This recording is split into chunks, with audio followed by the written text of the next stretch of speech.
Hi, I'm Tim Clark, a director at Harrison Clark Chartered Surveyors, and today I'm going to be talking to you about the costs involved in leasing a property.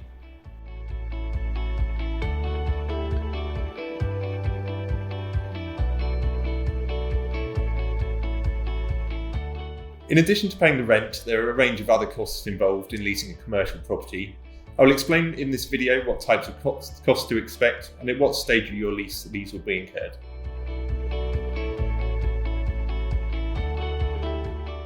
Taking on a new commercial property can be a complex undertaking.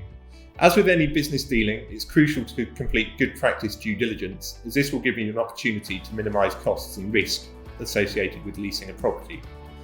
The most important stage in your due diligence will be appointing a solicitor.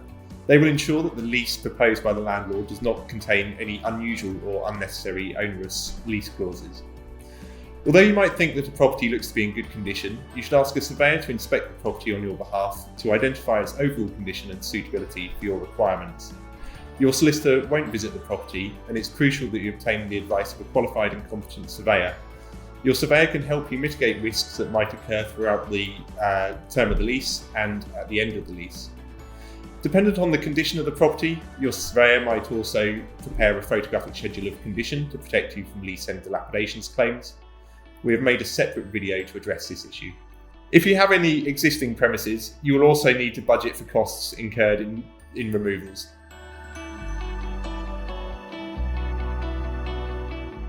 Workplaces are covered by a range of legislation, much of which is enacted under the Health and Safety at Work Act, although other legislation applies too. This means that you will need to prepare documentation such as a fire risk assessment, disability audits, and general risk assessments. You should also ensure that any services, such as electricity and gas, have been properly tested and are safe. Most businesses do not have this expertise in-house, and it will be your responsibility to commission third-party advice. If you fail to address statutory requirements, you will likely be in breach of your lease terms. Another big cost at the start of your lease are fit-out costs. You will need to make sure that the property is suitable for your operational requirements, and that the building is in line with your company's branding guidelines. When completing your fit-out, you should consider whether it will need to be removed at lease end, as this too will come at a cost. Depending on the nature of your fit-out, furniture might also form a substantial cost. Also, do not forget to consider such costs as the installation of telephone lines and broadband.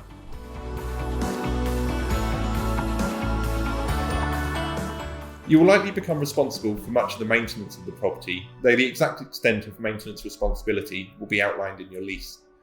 You will need to regularly test and service items such as fire safety systems, for example detectors, alarms, lighting and extinguishers, electrical installations, air conditioning, gas installations, heating equipment and its extraction equipment. You could also become responsible for paying business rates, utilities and insurance costs, including shopfront insurance if applicable. You should consider whether you are likely to complete refurbishment works during your lease term after your initial fit-out, as this will be an additional cost. If you do not keep the property in good repair, you could become liable for legal and surveyor's fees if the landlord takes action to address the disrepair. You should ensure that you budget for these costs when considering whether premises are right for you.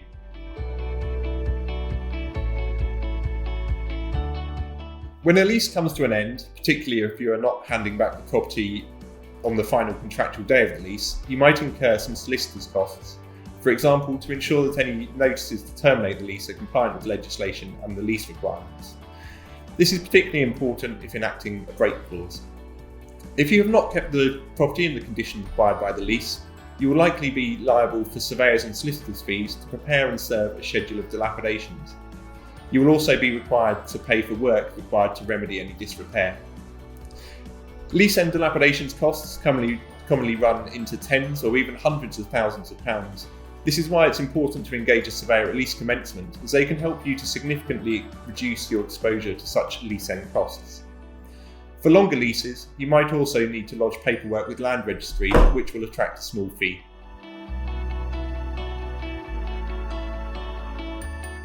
At Harrison Clark, our specialist dilapidations team can help you to address all of your lease requirements, whether this is through due diligence work we complete for you, or by recommending other people who can assist you, such as legal advisors, health and safety advisors, fit-out contractors and utilities brokers.